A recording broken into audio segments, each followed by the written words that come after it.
বঙ্গবন্ধু শেখ মুজিবুর রহমানকে শুধুমাত্র তারা শহীদ করে নাই, তার পুরা পরিবারটাকে শেষ করে দেওয়ার স্বপ্ন দেখেছে।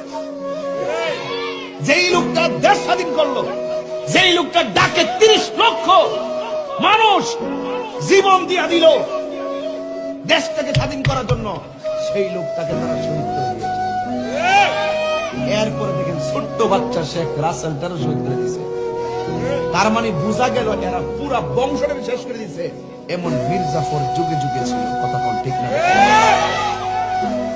কারবালার ঘটনাটা তো হিসাবে মিলে তো এরা শুধু ইমাম হুসাইন রাদিয়াল্লাহু তাআলা আনহুকে শহীদ করে নাই, 6 মাসের বাচ্চা আলী আসগরকেও শহীদ করেছে। তাইলে বোঝা গেল এর উদ্দেশ্য হলো ভিন্ন, পুরো নবীর বংশটাকে শেষ করার জন্য তারা ছক আঁকছিল, কথা কোন ঠিক না? ভাগ্যক্রমে জয়নাল আবদিন বেঁচে গেছে, এই দিকটা আমার দেশের ভিতরে ভাগ্যক্রমে শেখ হাসিনা।